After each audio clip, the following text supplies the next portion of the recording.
오늘 부활절을 당하여서 우리가 하나님의 말씀이 어떠한가? 성경은 하나님께서 계획하신 인류의 모든 계획을 성경에 기록해 놨습니다. 그리고 하나님께서 그 계획하신 대로 그대로 이렇게 진행이 되어진다고 볼 수 있습니다. 그 가운데 살고 있는 우리들은 하나님을 알아서, 그래서 요즘 이렇게 사고가 나서 젊은 청소년들 또 이제 전쟁터에서 많은 사람들이 이제 죽는 걸 볼 때 너무 마음이 좀 힘들어요. 젊은 사람들이 이 땅에서 더 살면서 하나님의 복음을 접하고 그들이 예수님을 믿을 수 있는 기회, 살아 있어야 그 기회가 있는 건데, 젊은이들이 그렇게 전쟁터에서 죽어가는 걸 볼 때 얼마나 불쌍하기도 하고 인간의 힘으로 어찌할 수 없는 그런 무력감도 느끼면서, 제가 그런 이제 막 그 드론이 가서 막 이렇게 폭파되는 그런 현장을 바라보면서 저게 차라리 게임이었으면 좋겠다. 게임이었으면 그냥 그 게임은 지나가고 끝나잖아요. 근데 이게 실전이다 보니까 정말 안타까움. 그래서 사람들이 죽는다는 거는 뭐 하나님께서 성경에 사람이 그 히브리서 9장에 보면 한 번 죽는 것은 하나님이 정하신 것이. 이 법칙을 어기는 사람이 이 땅에 아무도 없어요. 죽음이라는 거는 짐승도 죽고 사람도 죽고 부자도 죽고 가난한 자도 죽고. 근데 성경에서는 우리에게 뭘 얘기하는가? 죽음이 끝이 아니야. 죽음 이후에 다음에 또 너희가 살았던 만큼의 그거에 대한 결과물이 나오는 거야. 이것을 얘기하는 게 성경입니다. 그래서 이때 이 고린도전서를 기록한 이때 당시는 바울 선생님이 사도행전 18장에 보면은 교회 개척의 역사가 나요. 사도행전은 역사서입니다. 그래서 처음에 복음이 이제 예수님을 통해서 부활하신 예수 그리스도를 만났던 예수님의 제자들이 복음을 전하고, 그러고 나서 하나님께서 이제 사도 바울을 만나 주시고, 그리고 나서 그 만났던 사람들이 복음을 전한 내용들이 사도행전입니다. 그래서 사도행전 18장에 보면은 바울 선생님이 고린도에서 1년 6개월 정도 복음을 전했습니다. 그런데 이 지역은 복음 전하기 굉장히 힘든 지역이었어요. 왜 그러냐 하면은 향락의 도시였고 신흥 항구 도시로서 상업과 이런 우상 숭배 이런 거에 굉장히 심한 지역이었습니다. 그래서 고린도에는 아프로디테의 신전이 있었고 여기에 1,000명의 사제가 살고 있었습니다. 그들은 모두 창녀였습니다. 그리고 이 지역에 있는 사람들이 노예도 많았고, 그래서 여기에서 복음을 전하면서 바울이 핍박도 받고 힘든 상황에 있을 때 주님이 나타나셔가지고 사도행전 18장 9절에 10절을 보니까 두려워하지 말고 침묵하지 말고 말하라. 내가 너와 함께 있음에 어떤 사람도 너를 대적하여 해롭게 할 자가 없을 것이니 이는 이 성중에 내 백성이 많음이라 하시더라. 그러니까 예수를 안 믿지만 하나님의 백성들이 있다는 거죠. 그래서 그들에게 복음을 전하라 이렇게 얘기를 해서 바울 선생님이 1년 6개월을 복음을 전해서 성령의 역사도 많이 일어나고 많은 역사들이 일어났습니다. 그런데 이 사람들이 복음을 믿지 않는 그런 일들이 일어나게 됐어요. 왜 그러느냐?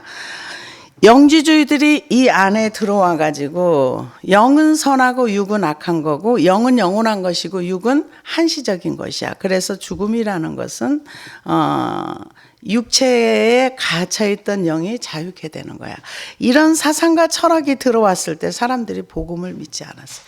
예수를 믿는다고 하지만 부활 자체를 믿지 않았던 거예요. 그래서 부활을 믿지 않는다면 이거 어떻게 되는 건가? 이게 그래서 부활을 믿지 않는 고린도 성도들을 향해서 바울 선생님이 부활이 어떤 거냐?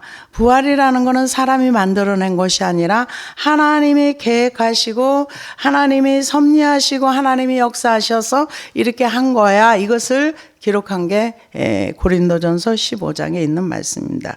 그래서 만약에 예수님이 부활하지 않았다면 우리의 죄사함 받는 걸로 끝나. 부활이 없다면 천국도 없어.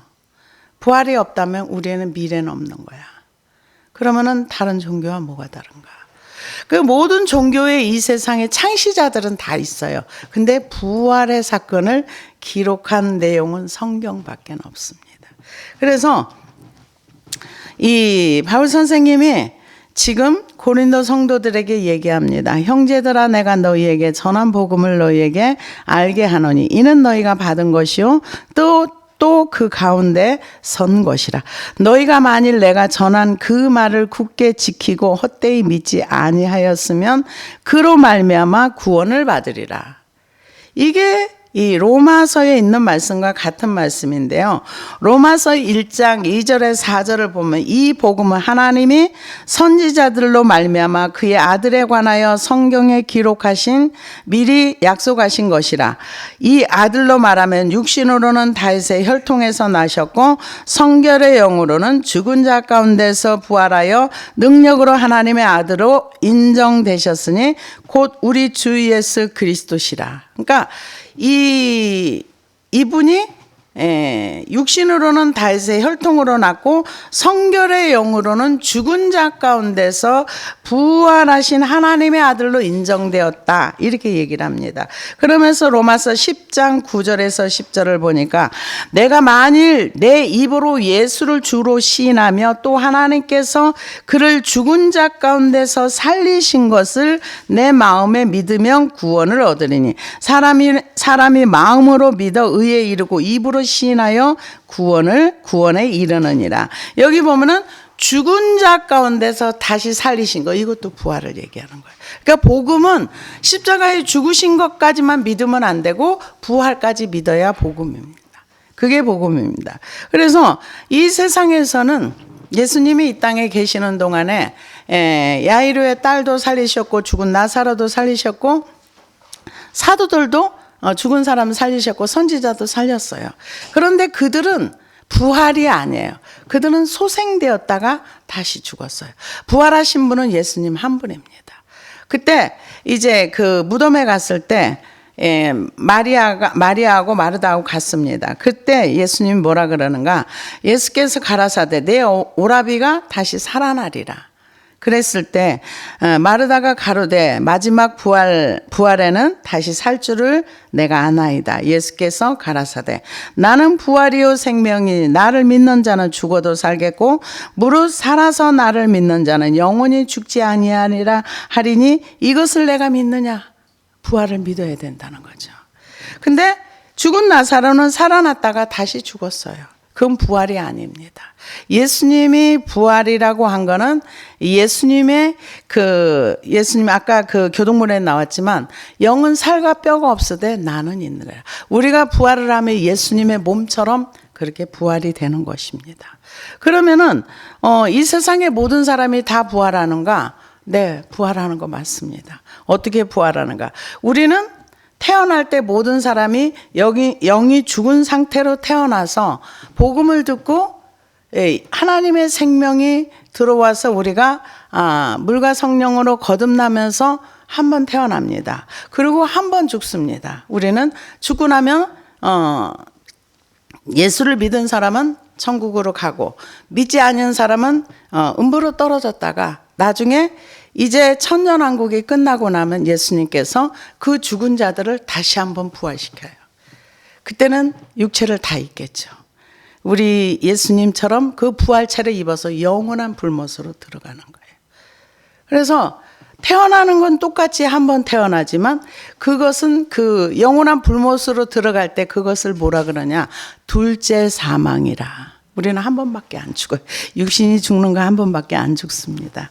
그런데 이 바울 선생이 뭐라고 해요? 내가 받은 것을 먼저 너희에게 전하였노니 이는 성경대로 그리스도께서 우리 죄를 위하여 죽으시고, 성경대로 죽으시고, 이 성경대로 죽었다는 것은 이미 구약에 예언이 됐는데 예언대로 죽으셨다는 거예요. 그게 이제 여러 군데 많이 나와 있지만 시편에 22편에 다윗이 그 시를 썼습니다. 많은 황소가 나를 애워싸며 바산의 힘센 소들이 나를 둘렀으며 내게 그 입을 벌림이 찢고 부르짖는 사자 같으니다. 나는 물같이 쏟아졌으면 내 모든 뼈는 어그러졌으면 내 마음은 촛밀 같아서 내 속에서 녹았으며 내 힘이 말라 질그릇 조각 같고 내 혀가 이틀에 붙었나이다. 주께서 또 나를 사망의 진토에 두셨나이다. 개들이 나를 애워쌌으며 악한 무리가 나를 둘러 내 수족을 찔렀나이다. 내가 내 모든 뼈를 셀 수 있나이다. 저희가 나를 주목하여 보고 내 겉옷을 나누며 속옷을 제비 뽑나이다. 이게 십자가상에서 일어났던 일을 이미 다윗이 오랜 시간 전에 이것을 이미 예언했어요. 예언했고 예수님께서 믿지 않는 자들을 향해서 그 부활하시고 나서 누가복음 24장에 보면 미련하고 선지자들의 말한 모든 것을 마음에 더듬이 있는 자들이요 그리스도가 이런 고난을 받고 자기의 영광에 들어가야 할 것이 아니냐 하시고 이에 모세와 및 모든 선지자의 글로 시작하여 모든 성경에 쓴 바 자기에 관한 것을 자세히 풀어 설명하시니라. 그러니까 성경대로 이 땅에 오셨고 성경대로 죽으시고 성경대로 부활하셨다. 그럼 부활에 관한 내용이 구약에 있는가? 네, 있습니다. 어디에 있는가? 다니엘서 12장 2절에 보니까 땅의 티끌 가운데 자는 자 중에 많이 깨어 영생을 얻는 자도 있겠고, 그러니까 자는 자는 죽은 자를 얘기합니다. 이사야 26장 19절에 보니까 주의 죽은 자들이 살아나고, 이렇게 부활에 관한 내용들이 있어요. 그리고 예수님이 십자가에 죽으시고 부활하실 것을 설명한 내용이 시편 16편에 있어요. 이것도 다윗의 시입니다. 이는 내 영혼을 음부에 버리지 아니하시며 주의 거룩한 자로 썩지 않게 하실 것입니다. 주께서 생명의 길로 내게 보이시리니 주의 앞에는 기쁨이 충만하고 주의 우편에는 영원한 즐거움이 있나이다. 예수님이 십자가에 죽으시고 부활하셔서 하나님의 보좌 우편에 앉으. 이걸 이미 다윗이 예언을 한 거예요. 다윗은 예수님이 십자가에 어떻게 죽으실 것도 하나님이 알게 해주셔서 봐서 그것을 기록해놨고 부활할 것도 이미 이렇게 다 기록을 해놨습니다. 그래서 이 성경대로 예수님이 이 땅에 오셨고 성경대로 사시다가 성경대로 죽으시고 성경대로 부활하신 거, 이게 이미 기록된 대로 하나님께서 행하셨다, 이것을 얘기하고 있습니다. 그래서 장사 지낸 바 되셨다가 성경대로 사흘 만에 다시 살아나사 게바에게 보이시고 후에 12 제자에게와 그 후에 500의 형제에게 일시에 보이셨나니 그 중에 지금까지 대다수는 살아있고 어떤 사람은 잠들었으며, 여기 보면은 장사 지낸 바 되었다가 사흘 만에 살아나셔. 여인들에게 보이시고 제자들에게 보이시고. 그런데 제가 이 말씀을 준비를 하면서 가만히 묵상을 해보니까요, 이 세상은 항상 두 가지의 얘기가 떠돌아요. 어떤 얘기? 하나는 진실, 하나는 돈으로 뿌려가지고 가짜의 말을 만들어서 하는 거. 이때도 두 가지 얘기가 돌았어요. 하나는 제자들이 예수님을 부활하셨다. 부활의 증인들이 많이 나타났어요. 부활을 목격한 사람, 부활하신 예수님을 만난 사람들. 또 한편에는 장로들과 대제사장들이 어떻게 했어요?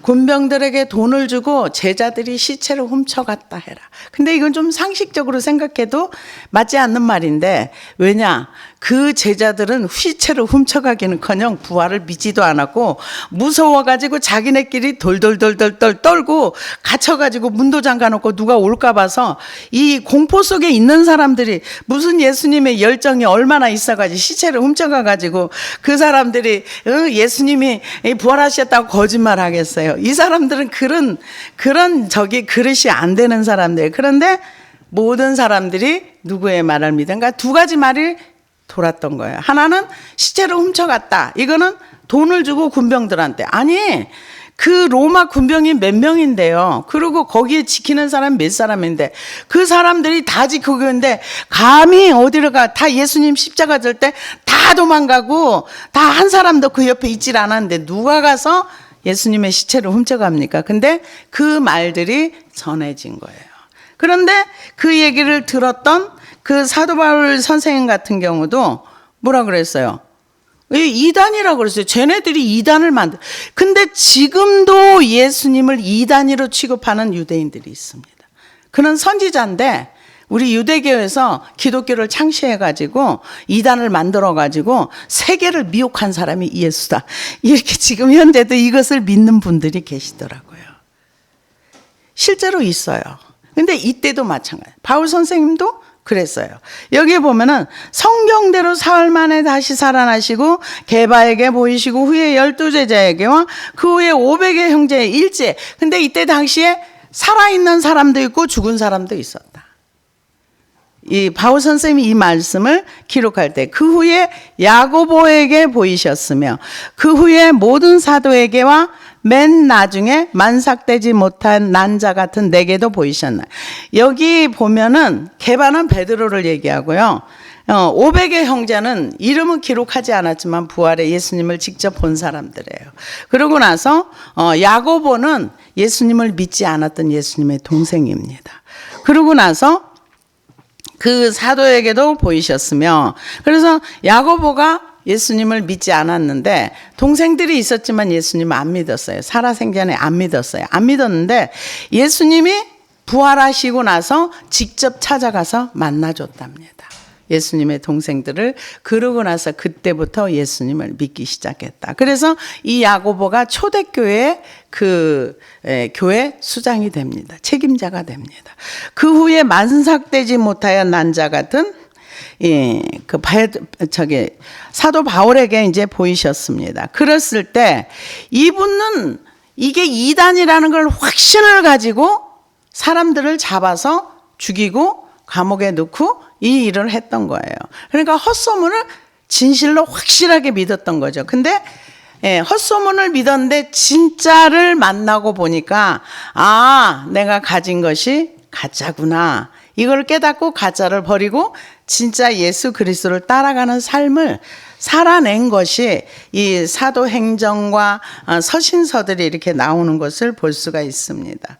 그래서 이 성도들을 박해를 많이 했기 때문에 자기는 사도라 칭함받기를 감당하지 못한다. 이렇게 얘기를 하면서 그러나 내가 나 된 것은 하나님의 은혜로 된 것이니 내게 주신 그의 은혜가 헛되지 아니하여 내가 모든 사도보다 더 많이 수고하였으니 내가 한 것이 아니 오직 나와 함께 하신 하나님의 은혜로다. 그러므로 나나 그들이나 이같이 전파하며 너희도 이같이 믿었느니라. 이 11명의 사도는 다 순교했습니다. 다 순교했어요. 왜? 뭐 때문에? 부활의 증인의 삶을 살다가 다 순교를 했습니다. 한 사람도 빠짐없이. 그래서 이 예수님을 믿고 예수님을 따라갔던 그 사람들은 다 초대교회 때 다 순교하고 이 500여 이 사람들도 다 복음을 전하는. 왜? 이 부활하신 주님을 믿다 보면 천국도 믿어지고 지옥도 믿어질 수밖에 없는 거죠. 근데 지금 현재 전 세계에서 부활을 믿지 않는 목사님들 의외로 많고요. 성도들도 많습니다. 그래서 미국에서 조사를 해보니까 꽤 많이 안 믿어. 50몇 프로가 안 믿더라고요. 그래서 이 부활은 바울 선생님이 얘기했던 것처럼 나의 나 된 거는 하나님의 은혜로다. 은혜가 있어야만이 가능한 거예요. 그러면서 그러므로 나나 그들이 이같이 전파하며 너희도 이같이 믿었느니라. 그러면서 그리스도께서 죽은 자 가운데 다시 살아나셨다 전파되었거늘 너희 중에서 어떤 사람들이 어찌하여 죽은 자 가운데서 부활이 없다 하느냐. 부활이 없다. 그 만일 죽은 자의 부활이 없으면 그리스도도 다시 살아나지 못하였으라. 그리스도께서 만일 다시 살아나지 못하셨으면 우리가 전파하는 것도 헛것이요 또이 믿음도 헛것이며 또 우리가 하나님의 거짓 증인으로 발견되리니 우리가 하나님이 그리스도를 다시 살리셨다고 증언하였음. 만일 죽은 자가 다시 살아나는 일이 없으면 하나님께서 그리스도를 다시 살리시지 아니하셨어요. 여기 다시 살아나는 일이 없으면, 살지 못하셨으면 이게 모든 게 다 허무하다는, 아무것도 아니라는 거죠. 믿음도 헛거고 우리가 지금 신앙생활하는 모든 것이 다 헛거다, 이렇게 얘기를 하고 있습니다. 만일 죽은 자가 다시 살아나는 일이 없으면 그리스도도 다시 살아나는 일이 없었을 터이요. 그리스도께서 다시 살아나는 일이 없으면 너희의 믿음도 헛되고 너희가 여전히 죄 가운데 있을 것이요. 그러니까 다시 살아나는 일이 없으면 하는 거는 확실하다는 겁니다. 그런 일이 없었더라면 우리 죄 문제가 해결되지 않았다. 근데 죄 문제는 예수님의 십자가 밑에 가면 확실하게 해결됩니다. 왜? 주님이 부활하셨기 때문에. 그래서 또한 그리스도 안에서 잠자는 자도 망하였으리니, 이 잠자는 자는 그냥 육신의 잠을 자는 게 아니라 이미 죽은 사람들을 얘기합니다. 그래서 망하였으리니 만일 그리스도 안에서 우리가 바라는 것이 다만 이 세상의 삶뿐이면 모든 사람 가운데 우리가 더욱 불쌍한 자이리라. 왜요? 이 세상의 삶으로 끝난다고 한다면 예수를 믿기 때문에 절제해야 되고 예수를 믿기 때문에 이 많은 삶을 제약을 받아야 되는데, 그러면 그걸 누가 보상해 주느냐는 거죠. 가장 불쌍한 자라는 거죠.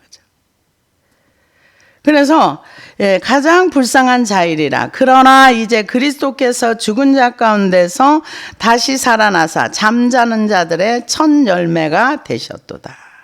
잠자는 자들의 첫 열매, 죽은 자 가운데서 다시 살아나신 분의 첫 번째라는 거죠. 그러니까 그동안에 구약에서 죽은 사람이 잠깐 과부의 아들이라나 이런 살아난 사람들은 죽은 자의 부활이 아닙니다. 그건 소생된 거예요.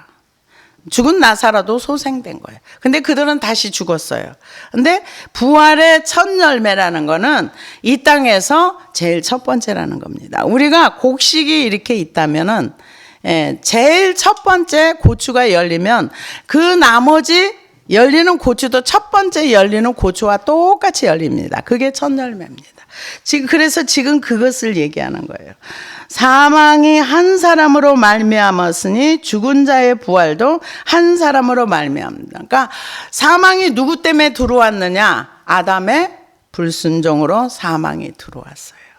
그래서 제가 아담이 안 됐던 게 정말 다행이다는 생각이 들어가는 게, 제가 불신을 회개하다 보니까, 불순종을 회개하다 보니까 아담은 딱 한 번 하나님 앞에 불순종해가지고 영원히 씻어버릴 수 없는 아담으로 인해서 사망이 온 인류를 덮어버렸어요.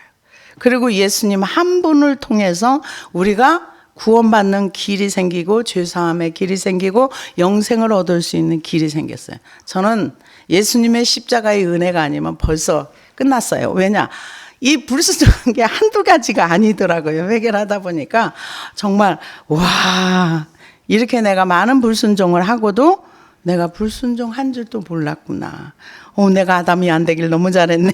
아담은 한 번 불순종하고 사망이 아담으로부터 왔다고 창세기에서부터 계시록까지 얘기를 하는데, 우리는 얼마나 많은, 저는 여러분은 안 했는지 몰라도 저는 불순종을 진짜 많이 했더라고요. 그런데 성경은 뭐라 그러는가? 사망이 한 사람으로 말미암았으니 죽은 자의 부활도 한 사람으로 말미암아. 그 대표가 누구냐? 죄의 대표는 아담이고, 그리고 우리의 생명과 부활과 영생의 대표는 예수 그리스도다. 지금 이것을 대비해서 얘기하고 있습니다. 그래서 죽은 자의 부활도 한 사람으로 말미암도다. 아담 안에서 모든 사람이 죽은 것 같이 그리스도 안에서 모든 삶을 얻으리라. 모든 사람이 삶을 얻으리. 이건 그리스도 안에 들어간 사람 얘기예요. 예수님이 요한복음 10장에 나는 양의 문이니 문 안에 들어온 자는 구원을 얻고 생명의 꼴을 얻으리라. 그러니까 그리스도 안에. 그러나 각각 자기 차례대로 되리니 먼저는 첫 열매인 그리스도요. 그 다음에 그가 강림하실 때 그에게 속한 자요. 그러니까 그에게 이제 강림하신다는 건 공중 강림을 얘기하는 거예요. 근데 그분 안에 속해서 그분께 붙어 있는 사람들은 첫 열매 예수님이 부활하셨던 것처럼 우리의 몸이 예수님의 몸처럼 변화돼서 그에게 붙어 있는 자들은 그에게 올라간다. 이 얘기를 하고 있는 겁니다. 그가 강림하실 때에 그리스도에게 속한 자요. 그 후에는 마지막이니 그가 모든 통치와 모든 권세와 능력을 멸하시고 나라를 아버지 하나님께 바칠 때라. 그 후에 이제 강림하시고 난 후에 근데 제가 어떤 선교사님 그 전에도 얘기를 했지만 그 할머니 선교사님이 그 예수님의 강림 거기에 이제 사람들이 보니까 자기도 못 올라갔지만 자기는 꼭 휴거될 줄로 알고 믿고 기다렸는데 자기가 휴거자가 아니라는 거는 정말 예수님이 강림하셨을 때 너무 많은 충격을 받았다. 그 얘기를 하는데 몸을 아무리 사람들이 뿅뿅 하고 막 빛이 이 준비된 사람들은 쫙쫙 빛으로 이렇게 올라가는데 자기는 아무리 발버둥을 쳐도 몸이 움직이잖아요. 몸이 천근만근 움직일 생각을 안 하더래요. 그래서 보니까 주변에 있는 사람도 못 올라가는 이유가 뭐냐 보니까 죄짐과 돈. 하나는 죄의 짐, 하나는 돈. 요거 두 가지가 어깨를 쫙 눌러가지고 믿는 사람이라 할지라도 올라가지 못하는 걸 봤다. 이 얘기를 들었는데 여러분들은 주의 강림하실 때 올라가시기를 바랍니다. 그래서 그에게 속한 자는 올라갑니다. 그 후에는 마지막이니 그가 모든 통치와 모든 권세와 능력을 멸하시고 나라를 아버지 하나님께 바칠 때라. 그러고 나서 예수님이 강림하시고 나서 이 땅에 이제 환란의 바람이 불고 마지막 한번 재림을 하십니다.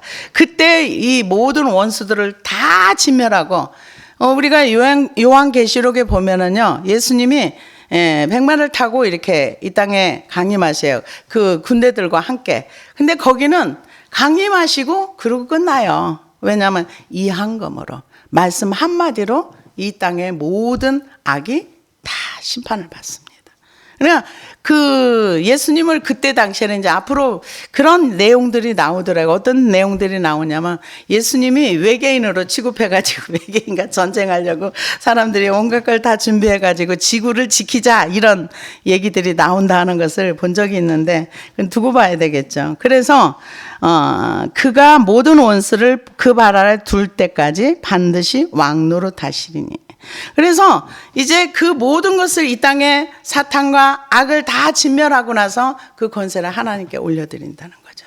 그러고 나서 그가 모든 원수를 발 아래 둘 때까지 반드시 왕노릇 하시니 맨 나중에 멸망받을 원수는 사망이니라. 사망도 이제 끝나는 날이 오는 거예요. 지금은 사망이 왕노릇해요. 왜? 이 세상에 죄가 있기 때문에. 죄가 있는 곳에는 사망이 왕노릇합니다. 근데 주님이 강림하시고 재림하셔서 이 땅을 다 정화하신다면은 사망도 끝이다. 이렇게 얘기하고 있습니다. 기도하시겠습니다.